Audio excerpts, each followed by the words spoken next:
Americans think they understand English because they grew up speaking it, but K-pop interviews will humble you real quick. I said what I said.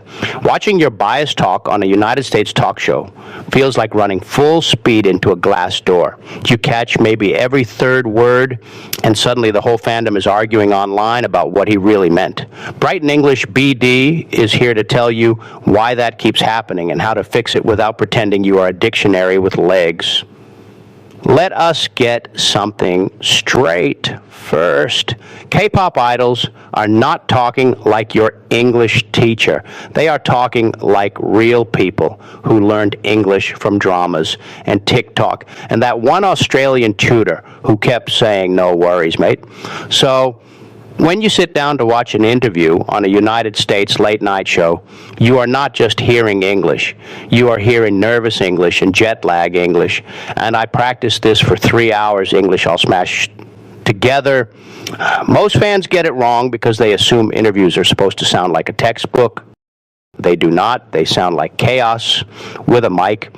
Here are 5 secrets nobody tells you about understanding K-pop interviews, and yes, I am calling them secrets because your cousin who took one ESL class definitely does not know them. First secret, listening for perfect grammar will leave you starving. Americans get tripped on this one hard. We grow up believing good English means full sentences and proper verb tenses and 0 mistakes. Then you watch Minho from Shiny on the Kelly Clarkson show, and he says something like, "Yesterday I go to practice and my head, boom." Your brain short circuits. Wait, did he time travel? No. He just did what every human does when they are nervous. And he dropped the ed and kept it moving. Native speakers do this too. We say I seen it and gonna and shoulda all day long. The difference is we do not panic when we hear it. K-pop idols are fluent enough to communicate, but they are still translating in their heads at light speed. If you wait for perfect grammar, you will miss the whole point. Focus on the vibe and the keywords. Boom means he was tired. Yesterday plus go means he went, done, move on. Second secret, your brain is betraying you with subtitles. This one stings. You think subtitles are helping you? Sometimes they are lying to you, not on purpose, but because the translator is trying to make things sound smooth for a United States audience. So your bias says, "I am so nervous right now," but what he actually said was closer to, "My heart is doing bam bam." The subtitle person cleaned it up so it does not sound weird. Great for casual viewers, terrible for fans who want to learn real English. You end up learning subtitle English instead of people English.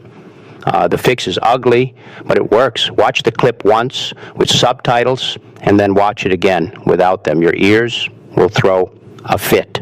Let them. You will start catching the real phrases idols use over and over, things like kind of, and actually, those little words are the duct tape of spoken English. They hold everything together.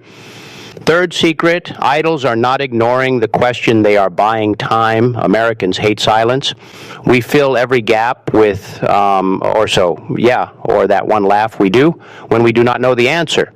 In the United States, if you pause for, or more than 2 seconds, people think you are buffering. K-pop idols learned English in a culture where pausing is normal. So when the host asks, "What was it like working with Pharrell?" and your bias stares at the ceiling for 4 seconds, he is not being rude. He is scanning his brain for vocabulary. Then he might hit you with, "It was glory." You think, "Glory? What?" He meant it was an honor or it was amazing, but glory was the word that showed up first. Do not assume he is dodging. He is doing live mental parkour. Give him grace and listen for the emotion behind the word. 9 times out of 10, the feeling is right, even if the word is a little wonky. Fourth secret, pop culture is the cheat code, and you are not using it. Every interview on United States television is stuffed with references you already know.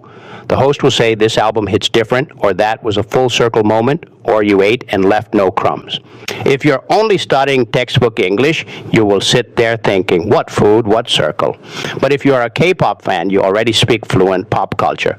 You know what a comeback is. You know what visual means. You know fighting does not mean punching. Yeah? Use that.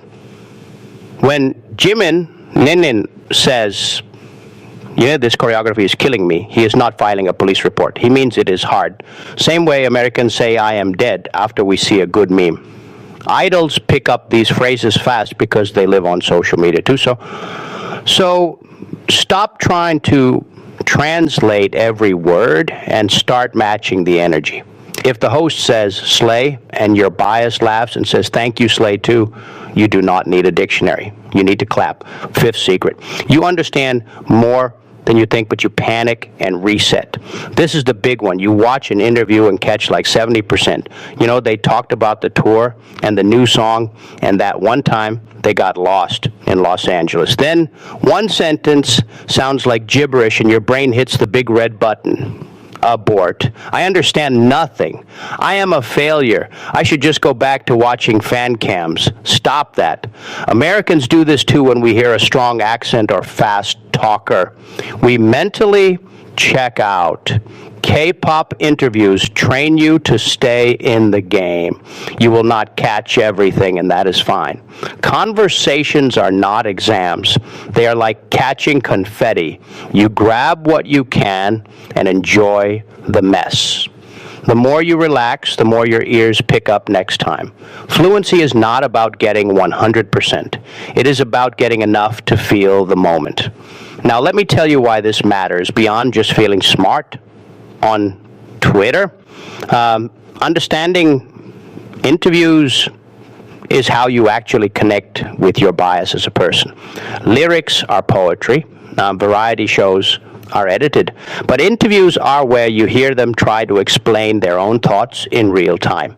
It is awkward and human and sometimes hilariously messy. When you stop stressing about perfect English, you start noticing their humor. You catch when they make a dad joke in English and then look terrified. You realize when they are being humble and when they are low-key bragging. That stuff does not show up in the subtitles. Think of it like this. Watching an interview without these skills is like going to a baseball game and only watching the scoreboard. Yeah, you get the numbers, but you miss the crowd and the hot dogs and the seventh inning stretch. The language is the game. The pauses and the slang and the weird word choices are the crowd noise. That is where the fun is. Here's a personal stake for you.